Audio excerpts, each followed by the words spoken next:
Let's talk about precious metals, gold, and silver investments. Okay. Some of you may remember that I have gone through the different asset classes in which I am invested. And if we think back to that, it was something like, 48% or something like that was in stocks. And then I had a slice in bonds. And then I had a very small slice in crypto. And there was a bunch in real estate. And then I had cash. And these are my asset classes. In addition to these, there is also precious metals as an asset class: gold, silver, platinum, etc. These metals, without making this all about, why gold and diamonds have value, these metals are given value, have value because of a number of factors, including scarcity, including desirability, including fungibility, and different things. And you can find people that are very, very bullish on the prospects of investing in precious metals as a safe haven, as a hedge on inflation, as a hedge on the stock market, et cetera. When you have a share of stock, the earnings of a business are what provide the value, right? With bonds, it's the guaranteed interest payment. Oh, I've got a bond at 3%. Well, the bond has a value because of the expectation of earning 3%. With precious metals, the value is less straightforward in a way.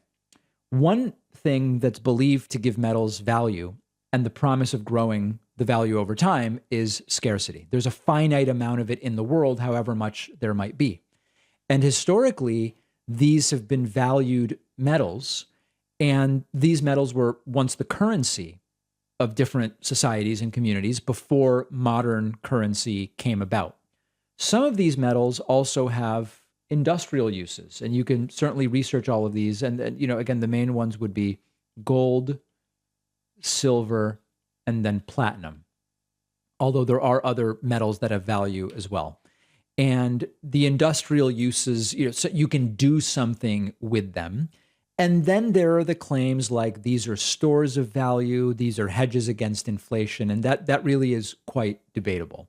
The idea that some have is when you invest in gold and silver, it's a hedge. You're diversifying, you're reducing risk, increasing the long-term return, because you might have, if things get really bad, stocks go down and whatever, but the gold holds its value or might even appreciate. There are a few different options for how you can actually invest in gold and silver and platinum. Now, one is that you can buy the physical stuff. Let's see if we can actually make a list here. So one would be physical. You actually buy gold bars, silver coins, this sort of thing, and then you store it somewhere. Maybe you store it at home in a safe. Maybe you get a safety deposit box at a bank or whatever the case may be. But you may have costs to store it. It can be stolen if you're keeping it somewhere that's not necessarily the safest. Now, an ounce of gold right now is $1,670, and silver is right around $21. So for many people, when you're talking about gold, you might be talking about a couple ounces or not even necessarily. So is physical the best way to do it? Maybe not.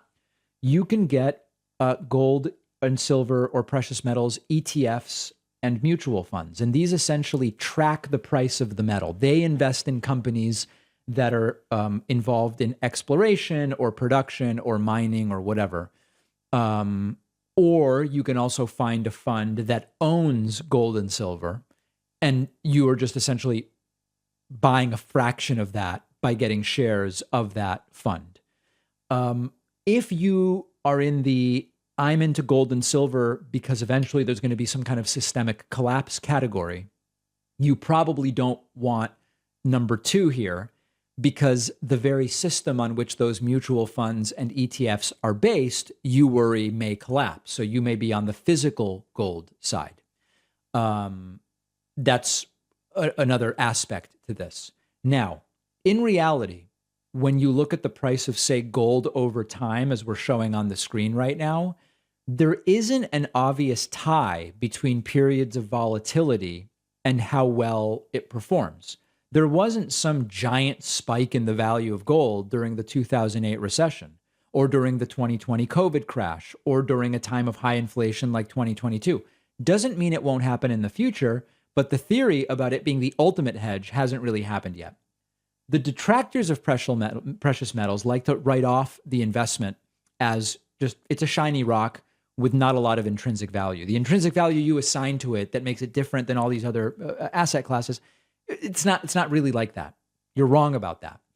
And looking at the returns over the last 10 years, the price of gold has had fluctuations. It's more or less where it was in 2012. The prior 10 years, 2002 to 2012, were much better. The price of gold went up 5x during that period of time, and the stock market was underperforming. So there are certainly periods in history during which precious metals and gold overperformed the stock market. How much in precious metals you own depends on your age, risk tolerance, and particular situation. I have decided to have zero direct precious metals. That being said, in my stocks, which are mostly in mutual funds, there are many companies in there whose value is tied to the value of precious metals. That's enough exposure for me. It's up to you to decide what makes sense for your risk tolerance, your financial situation, and very importantly, your beliefs about the future stability of the financial system and currency.